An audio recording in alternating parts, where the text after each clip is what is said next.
अरे सुनो सुनो हो गांव समाज के लोग, टूटल फूटल बड़का मोबाइल लेके आई जे परल परल खाली घर में धूल खा रहल बा। लियाई अब बदल के ले जाई बड़ साइज के चमचम बर्तन। अरे पुराना मोबाइल दे दा।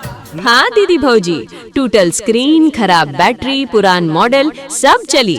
बड़का मोबाइल दीही आ ले जाई बड़ साइज के चमचम बर्तन। ऐसा मौका फेर ना पैबा। छोटका मोबाइल बा, टूटल फूटल छोटका मोबाइल लेके आए।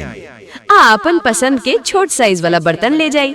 एकदम सच्चा सौदा, सीधा बदला। एहो भैया, घर में रखल बेकार टूटल फूटल मोबाइल से का फायदा? ओकरा बदला में काम के स्टील के बर्तन ले जाएं, रोज रसोई में काम आई। जल्दी करी, मौका सीमित बा। बड़का मोबाइल दीही आ ले जाए बड़ साइज के बर्तन।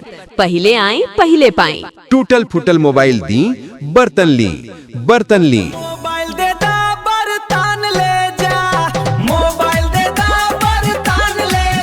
देर मत करें, टूटल फूटल मोबाइल ले आई, बढ़िया बर्तन घर ले जाई। आज के सुपर एक्सचेंज ऑफर। छोटका मोबाइल बा, टूटल फूटल छोटका मोबाइल लेके आई। आपन पसंद के छोट साइज वाला बर्तन ले जाई। टूटल फूटल मोबाइल दी, बर्तन ली। अब ये आए, फायदा उठाएं। यदि यहाँ सब मैथिली, भोजपुरी या हिंदी में प्रचार बनवावा चाहे चिता, प्रचार सॉन्ग यूट्यूब चैनल सब्सक्राइब करें। वीडियो लाइक करके अपने काम के बारे में कमेंट करें। अरे पुराना मोबाइल दे दा, बर्तन ले जा। अरे सुना सुना हो गांव समाज के लोग, टूटल फूटल बड़का मोबाइल लेके आईन जे परल परल खाली घर में धूल खा रहल बा। लियाई या बदल के ले जाई बड़ साइज के चमचम बर्तन। हाँ दीदी भौजी, टूटल स्क्रीन, खराब बैटरी, पुरान मॉडल सब चली। बड़का मोबाइल दीही आ ले जाई बड़ साइज के चमचम बर्तन। ऐसा मौका फेर ना पैबा। ठीक कहत बनी, जल्दी से ले ली। मोबाइल दे दा, बर्तन ले जा। मोबाइल दे दा। छोटका मोबाइल बा, टूटल फूटल छोटका मोबाइल लेके आईन। अपन पसंद के छोट साइज वाला बर्तन ले जाइन। एकदम सच्चा सौदा, सीधा बदला।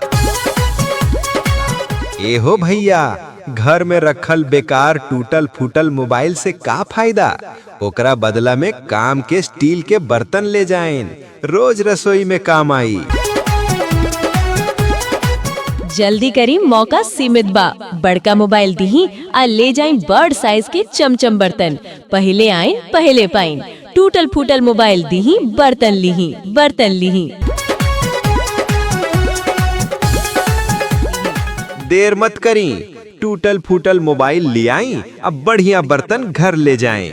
आज के सुपर एक्सचेंज ऑफर। पुराना मोबाइल दो, नया बर्तन लो शान से।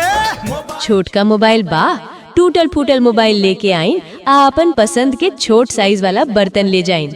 टूटल फूटल मोबाइल दीही, बर्तन लीही। अभी ये आइन, फायदा उठाइन। मोबाइल दे दा, बर्तन ले जा। टूटल फूटल बड़का मोबाइल लेके आईन जे परल परल खाली घर में धूल खा रहल बा। लियाई अब बदल के ले जाई बड़ साइज के चमचम बर्तन। हाँ दीदी भौजी, टूटल स्क्रीन, खराब बैटरी, पुरान मॉडल सब चली। बड़का मोबाइल दीही आ ले जाई बड़ साइज के चमचम बर्तन। छोटका मोबाइल बा, टूटल फूटल छोटका मोबाइल लेके आए। अपन पसंद के छोट साइज वाला बर्तन ले जाई। एकदम सच्चा सौदा, सीधा बदला। एहो भैया, घर में रखल बेकार टूटल फूटल मोबाइल से का फायदा? ओकरा बदला में काम के स्टील के बर्तन ले जाएं, रोज रसोई में काम आई। मोबाइल दे दा, बर्तन ले जा। जल्दी करी, मौका सीमित बा। बड़का मोबाइल दीही आ ले जाए बड़ साइज के बर्तन। पहले आए पहले पाए। टूटल फूटल मोबाइल दी, बर्तन ली, बर्तन ली। मोबाइल दे दा, बर्तन ले जा। देर मत करें, टूटल फूटल मोबाइल ले आई, बढ़िया बर्तन घर ले जाई। आज के सुपर एक्सचेंज ऑफर। छोटका मोबाइल बा, टूटल फूटल छोटका मोबाइल लेके आईन। आपन पसंद के छोट साइज वाला बर्तन ले जाए। टूटल फूटल मोबाइल दी, बर्तन ली। अब ये आए, फायदा उठाएं।